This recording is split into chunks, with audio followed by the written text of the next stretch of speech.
Hey, this is Essence. I am a realtor with Carter Realty Group, and this is Dr. Jadon Waller. Call me Dr. J. And I'm Angela Kiel-Hulbert, realtor with Carter Realty Group as well. And thank you for joining us for today's conversation. Well, today's cocktails, conversations, and contracts. Today, we are discussing the importance of diversity, equity, and inclusion in school districts and how that may affect you when you are looking for a home.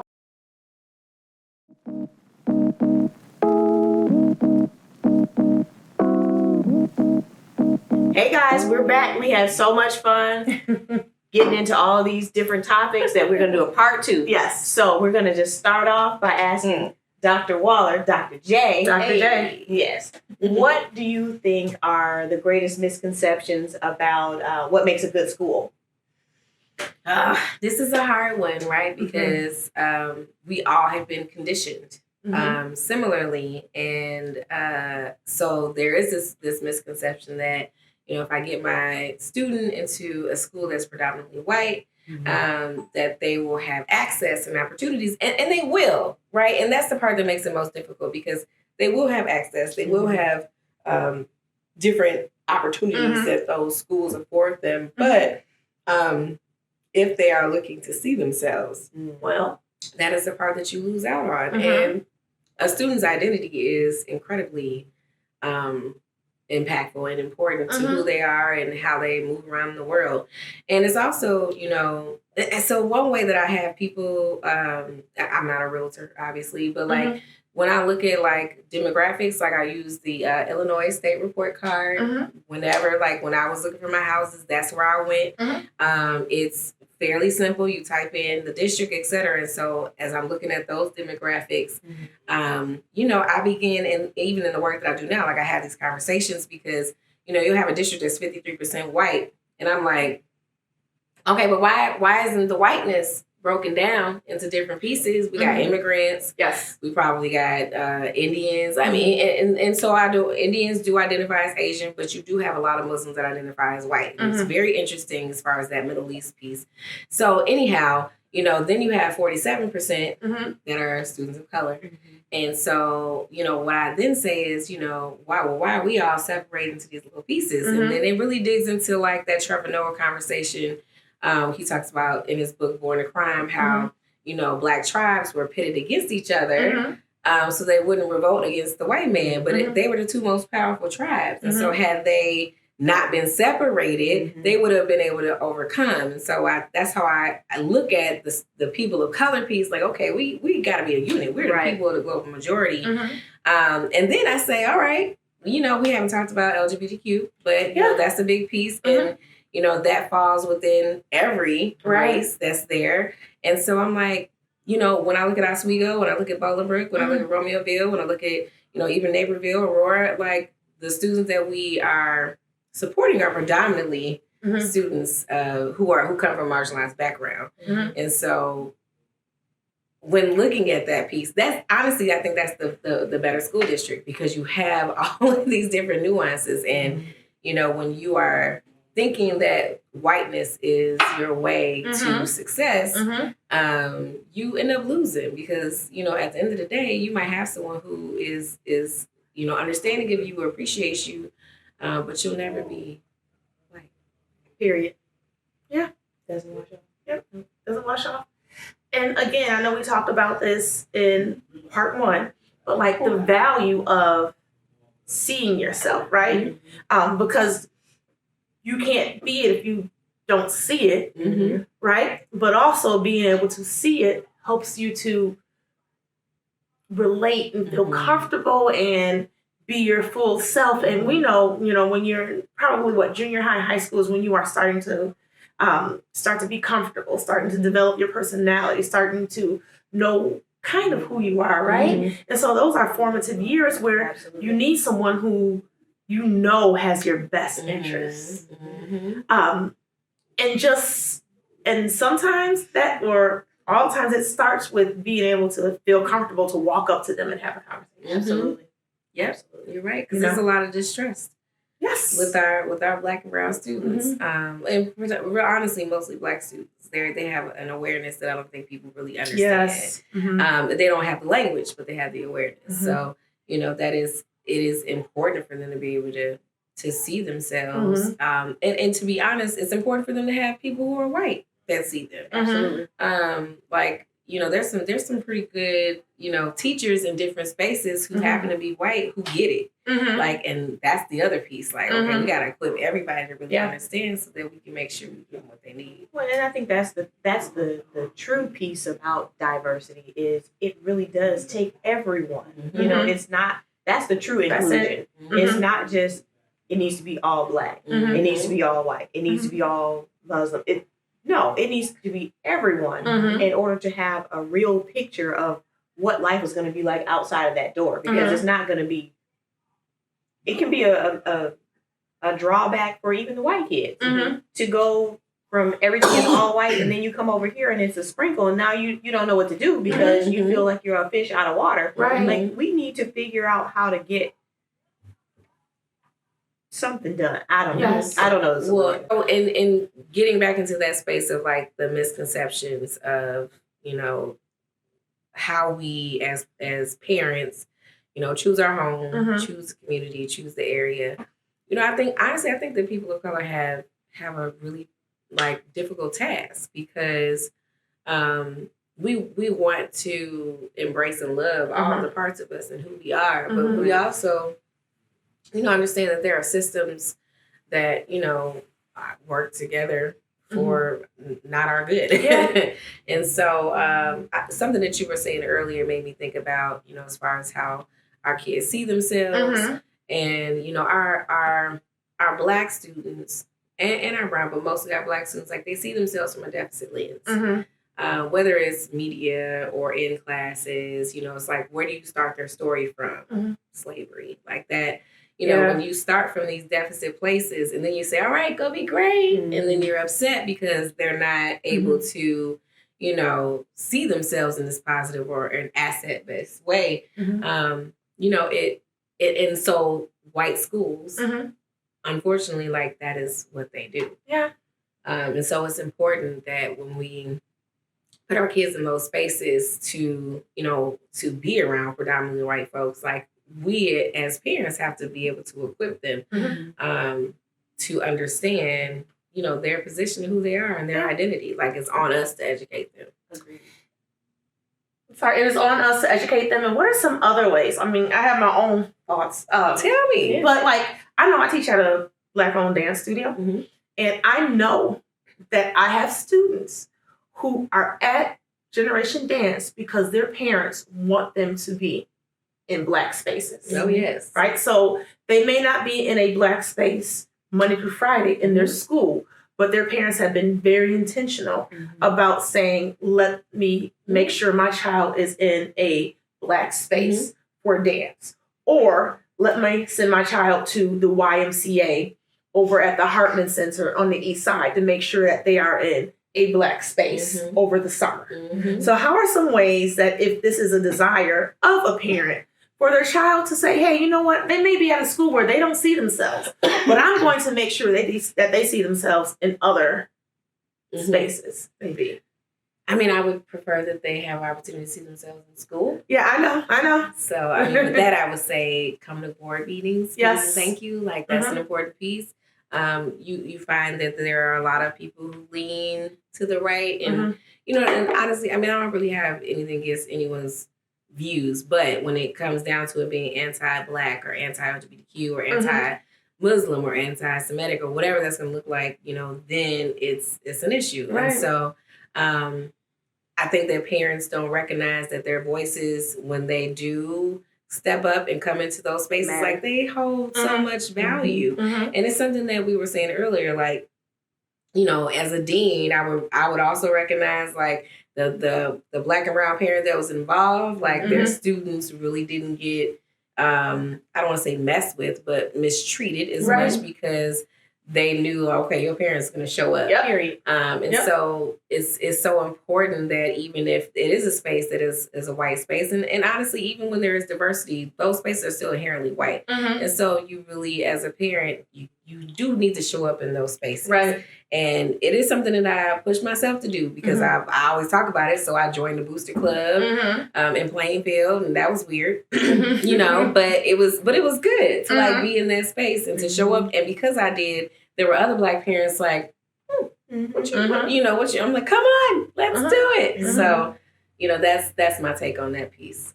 I agree with that. I mean, you know, I try to find different activities, you know, on the weekends. You know, sometimes I can't do anything necessarily about his school, but like his school is diverse, but people that look like my son, you know, we try to just engage, you know, spending time, seeing people, you know, not just sports, you know, that part is great, right? But we need more. We need more. We need additional things to engage in. So, I mean, that's what we do for our household. We just try to find different activities that, you know, center around what he's interested in. Absolutely.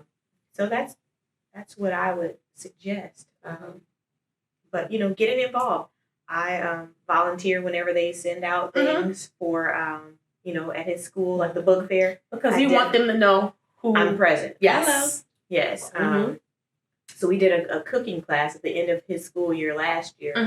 They had, I forget what it was called, but they had a lot of different activities and they wanted the parents to volunteer. So, you know, we did all sorts of activities. And, you know, the other volunteers, I think they were very surprised to see me like as the leader of that activity. But I think that they were able to see a different vantage point even right of, you know, what their misconceptions may have been. They were all very pleasant, but you know, it was a good experience, and my child was proud. Yes, absolutely. He was very excited to have his mom there, and you know, his gym teacher came to his basketball game last week, and you know, that was really cool. But I think it's because I show myself, right? You know, so they're going to invest. They're going to reinvest in my child. So, you know, it's really a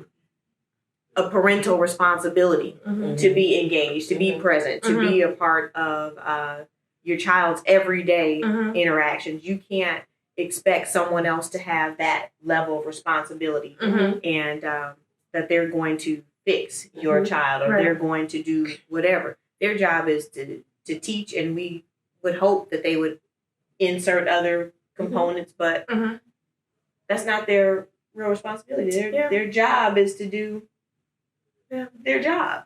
So show up. Show up. I agree. And it's so, and I love that you shared that as far as like being present, because I coached my son's basketball team this year, 3rd to 4th grade. It was so awesome. But how that even came about was last year in 3rd grade, he was on a team, and there was this other coach, and he, you know, his son was, he held the ball, he was ball hog, and then he would only pass the ball to his white friends. And so the Black and brown kids that were, you know, in those spaces, he would go games where he, you know, wouldn't even get past the ball. Wow. You know, and so I would be like, you know, you got to go harder, get the rebounds. So I was doing it on that end, but I was like, you know what? I'm going to coach. I play basketball, you know, high school, junior high, like, let's go. And I'm like, you know, equity minded. So, you know, every kid, including, you know, all kids, like they have an opportunity, the girls, you know, to really, you know, see themselves and be able to participate. And the joy that I saw within my son was like so dope. He was so confident. He was like, you know, like my mom is out here. And so it's an important piece that our kids need. And we can't really expect anyone else to do that, you know. And then as far as like my daughter, you know, she's older, but like her working with the Flyers and Bo Wright, you know, that was her outlet for Black folks, you know. And so it's important, both aspects, getting them in spaces, but then also showing up. Like so interesting story. Like I said, in addition to being a realtor, I'm a dance teacher too. Yeah, I can twirl a little bit. Is that last year, or maybe it was in the fall. In the fall, a little girl said, "Miss Essence, why do you teach dance?" And I said, "Well, I teach 9 and 10-year-olds right now. Well, I've taught 9 and 10-year-olds for years. They're like, Miss Essence, why do you teach dance?" And I'm like, "Well, sometimes," I was like, "I teach dance because I want you all to have what I didn't have." I said, because sometimes throughout the year, I do get tired and I'm just like, oh, I don't feel like getting ready to go teach dance. And I know you all feel like that. Of course, my babies were like, "No, we never feel like that." I'm like, "Great." And I said, "But I see you all get on stage and it all goes away." I said, "But I always get this mixed up because I transpose numbers. I was either 12 or 15 when I had my first Black dance teacher. And it was Roxy, who owns the studio that I teach at now. Yeah.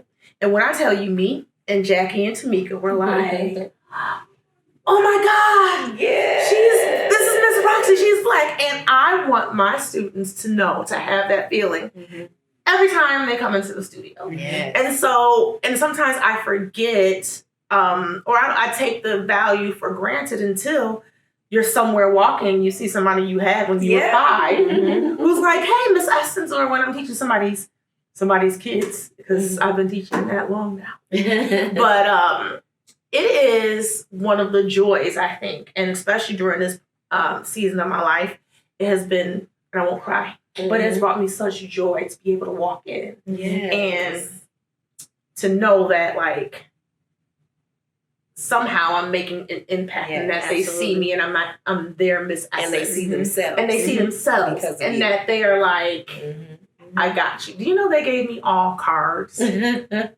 gave me cards and pictures in October. I love it. Yeah, but like, you become family, and I think that's one of the intrinsic things about our culture. Yes, is you when do. we connect. Yeah, we become family. So many of my friends are like my family. Like Carter Realty Group. It's your family. It's my family. I've known Chad and Carmen since, like, I think I met Chad at 5. So this has become our family. And I think that extends beyond, work. It extends beyond play. We have the opportunity to be our best advocates or our worst enemies. And we just have to, like, make a decision of which one we're going to choose. Absolutely. Yep. Absolutely. And I will also say too, like, our presence, like, I see our Black leaders that are in education that are, maybe in districts that, are inherently white spaces. And, we are still the magic in those spaces. Yep. Like, I love what I do with Student Voice.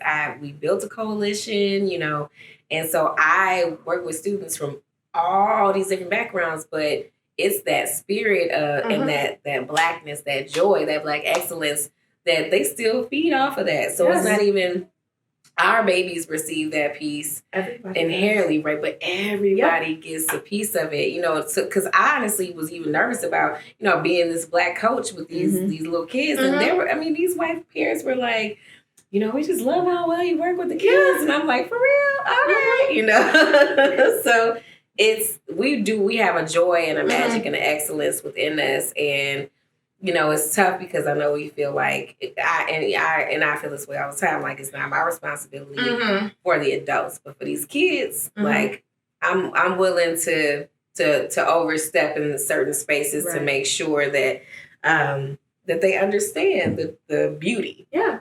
And isn't it refreshing sometimes to know that you can be you? Yes. In all your Black girl magic. And if people don't like it, oh well. And if they do, we here. Yes, and that's not always the case for everyone. True. I remember going to West Aurora School District, and before my first interview, being like, I gotta press my hair out. This locks. Like, oh, let me press my hair out. And then I got to a point where I was like it is what it is. And, the kids call me Dr. J because I always wear Jordans. And but I'm like, I gotta be me in these spaces, and it doesn't mean that I, it's just for me, professionalism is about being authentic and honest and real. Yeah, definitely. You got to be you. Well, one thing for sure is if you are in the market to buy or sell, definitely come and check us out at Carter Realty Group. Essence and I, along with the rest of the crew, as you can tell, we are just engaged. We are enthusiastic about what we do in terms of assisting our clients. So, we would love for you to come and work with us. We love what we do. Absolutely. And they haven't hired me yet, but they might want to. I do consult. And so if you are like in the market for a home and you really want to understand the school district that you're looking for, like, just reach out. Yeah. That's a space in which, it really does matter. And there's certain nuances that, people don't necessarily understand just, looking on the internet. So that's my plug. Dr. J. I like that plug, and it's a great idea. Absolutely. Yeah. Thank you for joining us.